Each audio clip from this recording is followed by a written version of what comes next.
Kiev, hein, évidemment, où des combats vous le signalez, hein, ont eu lieu autour d'un site militaire. Kiev, où le maire vient par ailleurs de s'exprimer. Clovis Casali, bonjour. Vous êtes notre envoyé spécial dans la Bonjour. capitale ukrainienne. Le maire de Kiev vient à l'instant de s'adresser à la population de la ville. Il instaure un couvre-feu. On imagine évidemment que la nuit qui se profile va sans doute être encore plus difficile que celle de la veille, en tout cas psychologiquement, hein.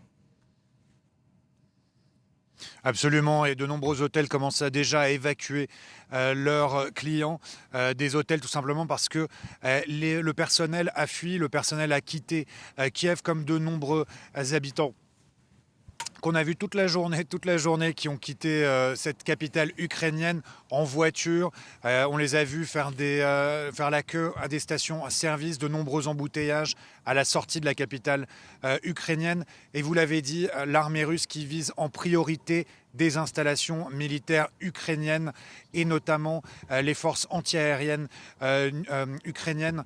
Donc les autorités ici à Kiev inquiètes toute la journée, ont essayé de lancer des messages, des appels au calme et aussi pour essayer de garder un certain niveau de morale au sein de la population. Et les gens à qui nous avons parlé sont partagés. Vous avez ceux qui quittent Kiev pour aller plus vers l'ouest, plus en sécurité. Et vous avez aussi ceux qui ont décidé de rester ici à Kiev. Notamment, on a rencontré avec Rob Parsons Abdallah Malkawi, un Ukrainien qui fait partie de ces forces d'autodéfense, ces volontaires qui sont là, des réservistes prêts à intervenir, prêts à s'engager si nécessaire. Et cet homme, Timothée, nous disait qu'il est prêt à aider, prendre les armes. Il y a une loi qui a été passée ces tout derniers jours pour autoriser les Ukrainiens à se rendre dans les armureries, à les autoriser à acheter des armes en vertu d'une autodéfense pour se défendre contre l'envahisseur russe. C'est dire que les Ukrainiens sont prêts, mais ils sont forcément dans la crainte et dans l'inquiétude. Et ici, à Kiev, vous l'avez dit, il y a eu des combats aux alentours, autour de la capitale.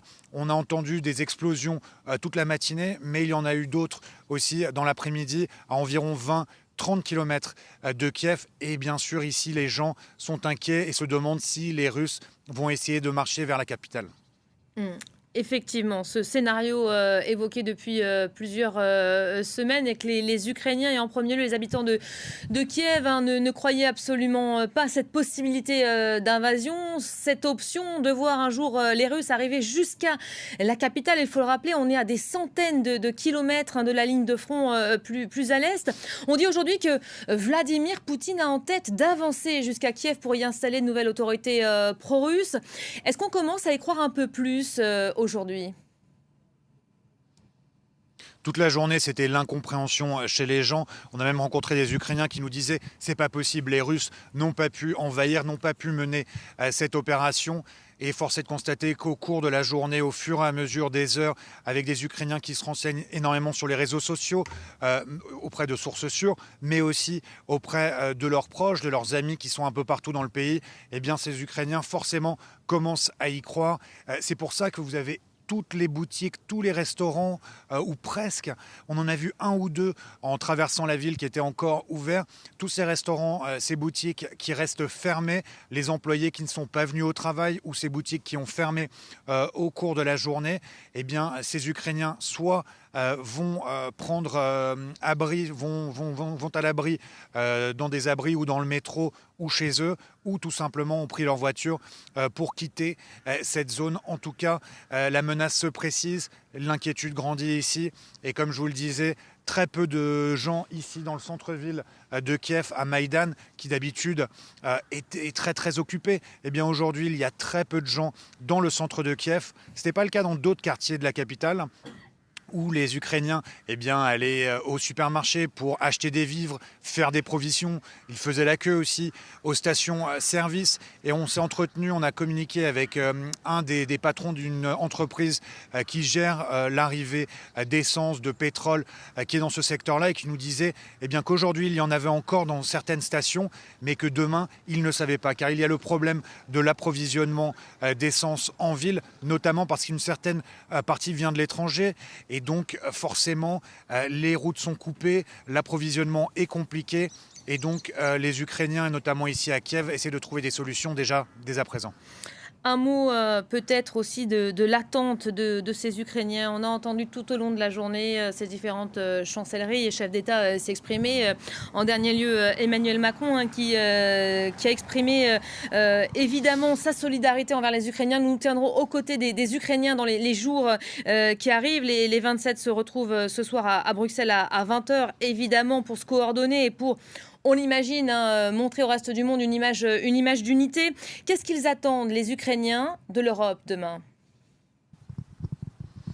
Alors déjà, vous avez le président ukrainien Zelensky qui a appelé à cette coalition anti-Poutine, une coalition pour mettre un terme, pour empêcher cette invasion russe, ces opérations de grande envergure coordonnées. Et vous avez la population ukrainienne. On a parlé avec un Ukrainien qui nous disait qu'il ne comprenait pas pourquoi l'Occident, pourquoi les États-Unis, pourquoi d'autres puissances n'avaient pas agi avant. Car c'est vrai, personne ne s'attendait à une opération russe aussi rapide, surprise.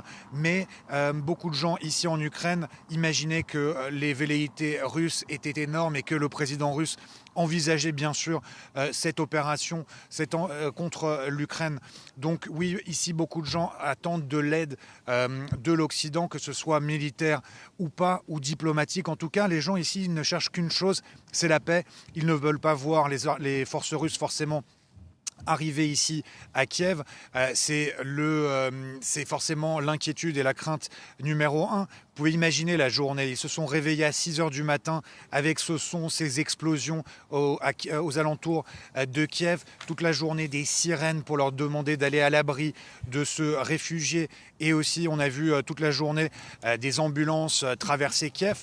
Mais il y a aussi de nombreux blindés et même des chars dans les rues de Kiev. L'armée ukrainienne qui est mobilisée, bien évidemment. Le gouvernement ukrainien qui dit déplorer déjà des dizaines de morts côté armée et aussi une dizaine au moins chez les civils et des dizaines de blessés. Ce chiffre est à prendre avec énormément de précautions car forcément il augmente au fur et à mesure des heures, au fur et à mesure de cette opération de grande envergure menée par les Russes contre l'Ukraine. Merci beaucoup.